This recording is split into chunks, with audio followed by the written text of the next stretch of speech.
Bismillahirrahmanirrahim. Assalamualaikum warahmatullahi wabarakatuh. Waalaikumsalam warahmatullahi wabarakatuh. Dan salam sejahtera buat seluruh sahabat dan sobat Ipiso dimanapun Anda berada. Jumpa lagi dengan saya, Suadi Idris Amir, tentunya di acara kesayangan kita, Ipiso, Rumah Edukasi. Sahabat dan sobat Ipiso, pada kesempatan kali ini telah hadir di tengah-tengah studio Ipiso pengamat politik Islam kita dari Universitas Muhammadiyah, Bapak Dr. Ridwan Pawalang MHI, untuk membedah tema diskusi pada kesempatan kali ini, yaitu Jokowi jika paketkan Ganjar Pranowo dan Ridwan Kamil, seperti apa sikap PDIP? Dan untuk itu saya akan langsung mendiskusikannya. Namun sebelumnya tentu saya harus menyapa dulu beliau. Assalamualaikum, Dinda Dokter, Pak Dokter. Salam Kak Kadir. Sehat Pak Dokter? Alhamdulillah. Alhamdulillah. Jumpa lagi ya Pak Siap Dokter Kak ya. Kadir. Baik sahabat dan sobat Ipiso, saya langsung mendiskusikan. Pak Dokter, kalau dilihat pergerakan Ridwan Kamil saat ini, rasa-rasanya menurut analisis saya ada lampu hijau dari lingkaran istana ke Ridwan Kamil. Dan ada banyak analis dan pengamat politik memprediksi atau mengharapkan Ganjar Pranowo Ridwan Kamil dipaketkan oleh Pak Jokowi, karena kedua-duanya dianggap idola kaum milenial saat ini, tentu selain Anies Baswedan sebagai rivalnya ya. Seperti apa ketika memang Pak Jokowi mempaketkan Ganjar Pranowo dan Ridwan Kamil dari sisi efek elektoral, peluang kemenangan, dan tentu seperti tema efeknya ke PDIP. Apakah PDIP membuka lampu hijau atau malah membuka lampu merah? Seperti itu. Seperti apa analisis Pak Dokter menyikapi ketika Pak Jokowi betul-betul mempaketkan Ganjar dan Ridwan Kamil? Silakan. Baik Kak Kadir. Assalamualaikum warahmatullahi wabarakatuh. Waalaikumsalam warahmatullahi wabarakatuh. Sahabat dan sobat Ipiso dimanapun berada, jumpa lagi di program channel YouTube Ipiso Rumah Edukasi. Terima kasih Kak Kadir telah memberikan ruang diskusi untuk berbagi informasi terkait dengan perkembangan politik nasional kita secara terkini. Tentu saja ini kita butuhkan dan publik secara umum membutuhkan informasi-informasi terkini. Sebab memang tahun 2022 itu adalah tahun kemenangan. Di titik ini, Juni 2022 itu tahapan pemilu sudah berjalan Kak Kadir. Saat ini KPU sedang memantapkan bersama pemerintah terkait dengan regulasi yang ada seperti apa. Dan saya pikir ini adalah sebuah momentum yang tepat bagi seluruh figur untuk kemudian menyiapkan diri, persiapan-persiapan apa, tentu saja persiapan elektoralnya yang paling penting saya pikirkan. Baik, saya ingin menyampaikan kepada publik dan kita semua bahwa sekitar 3 pekan lalu di salah satu media online nasional itu memang ada data disampaikan oleh salah seorang tokoh pengamat politik kita di Jakarta, itu mengasumsikan bahwa sesungguhnya publik menunggu sikap dan dukungan Pak Jokowi. Artinya apa? Bahwa memang sesungguhnya loyalis Pak Jokowi 10 tahun terakhir ya, dan begitu pula mungkin ya wonciliknya PDIP itu memang tetap menunggu Pak D-nya. Nah, oleh sebab itu asumsi-asumsi ini sebetulnya adalah menjadi sebuah sinyal positif ya, sebuah lintang ataupun garis hijau kepada figur-figur yang hari ini mungkin diasosiasikan sebagai bagian yang punya relasi politik dengan Bapak Presiden. Nah, saya juga menyampaikan pada kesempatan ini juga menyampaikan sebuah riset yang dirilis oleh lembaga survei ini juga menunjukkan walaupun ini skalanya Jawa Barat Kak Kadir, tapi sesungguhnya Jawa Barat, pemilih Jawa Barat, masyarakat Jawa Barat itu memberikan suara tertinggi atau 23% kepada Bapak Ridwan Kamil untuk maju di Pilpres 2024. Artinya apa? Bahwa secara geopolitik, daerah di mana Pak Ridwan Kamil menjadi gubernur, masyarakatnya menginginkan, ya, menginginkan agar Pak Ridwan Kamil itu tampil di Pilpres 2024. Nah, saya pikir kalau dua informasi ini yang kita mau ramu, kita mau olah dengan bagus Kak Kadir, itu saya pikir ada titik temu, ya, berkaitan dengan tema kita malam ini, ya, tentang Pak Jokowi memasangkan, memaketkan Ganjar Pranowo dan Ridwan Kamil.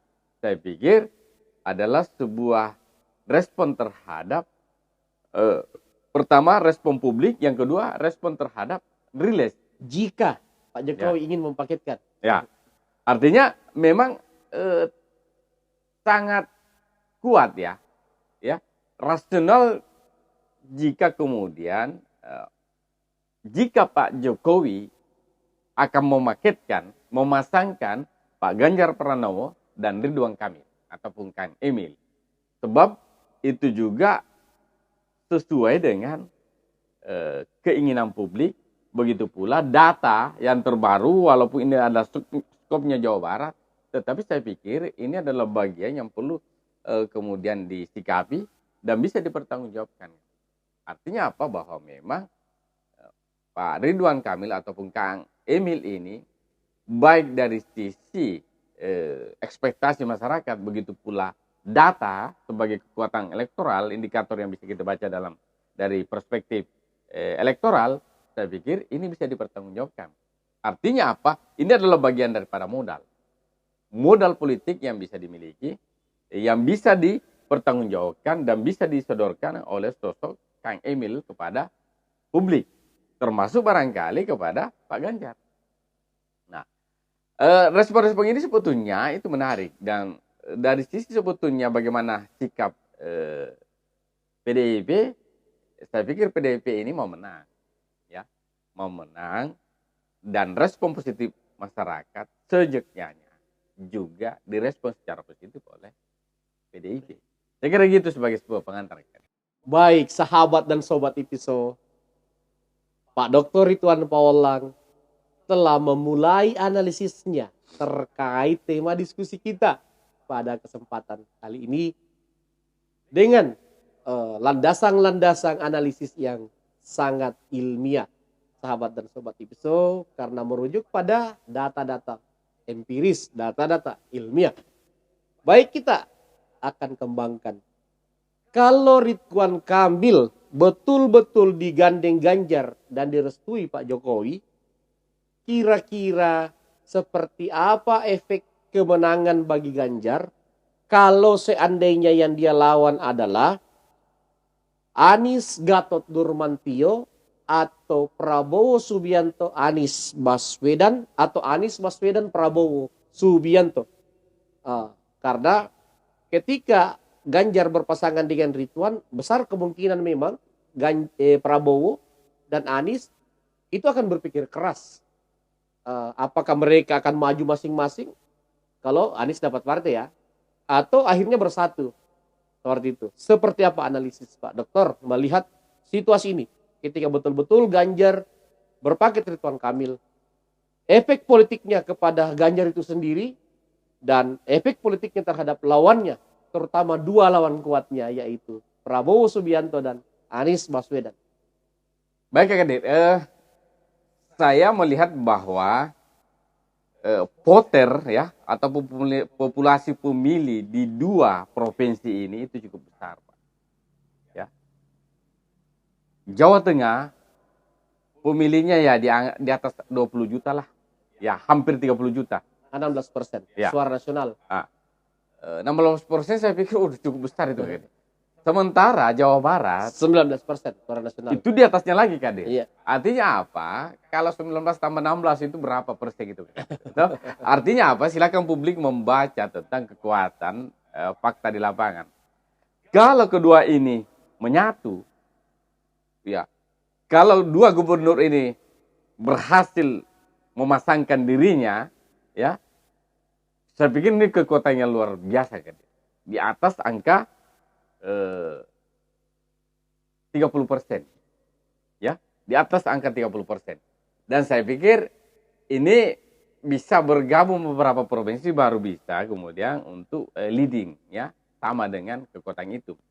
Tetapi ingin saya sampaikan bahwa sesungguhnya ketika dua gubernur ini menyatu, ya, apalagi Kang Emil ini adalah mantan wali kota, punya karya di mana-mana sebagai seorang arsitektur, ya, saya pikir kekuatan ini adalah kekuatan yang cukup dahsyat, ya.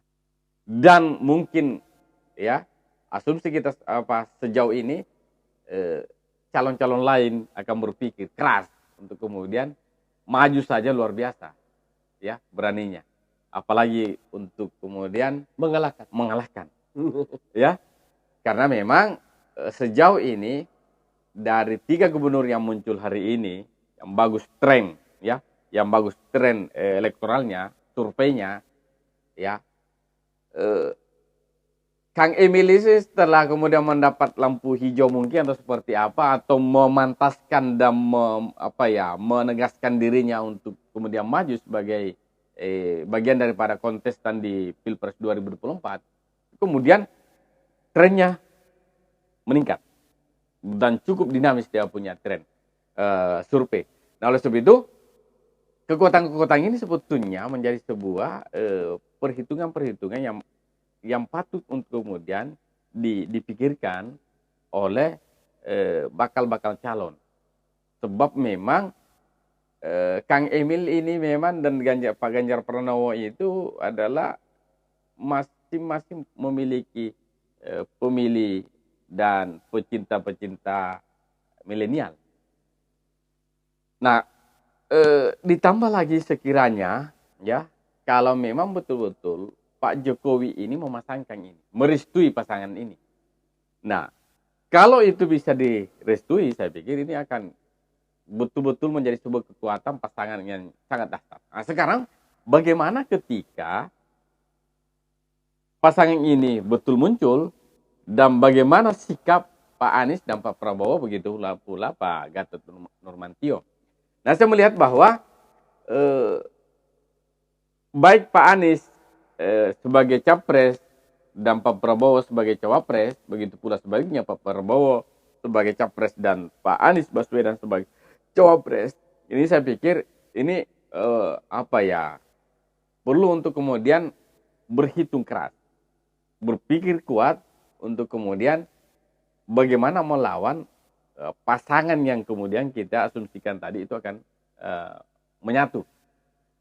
Karena saya meyakini bahwa sesungguhnya baik Pak Prabowo sebagai capres dan Pak Anies sebagai cawapres, begitu pula sebaliknya, ini punya irisan-irisan suara, ya.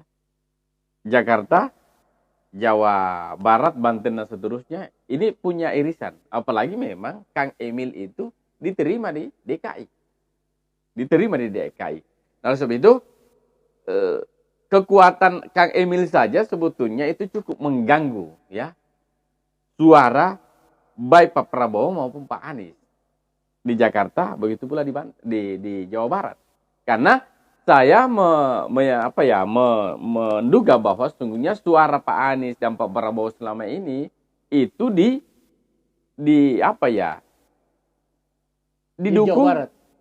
di Jawa Barat dan itu mayoritas Jawa Barat pendukungnya. Ya.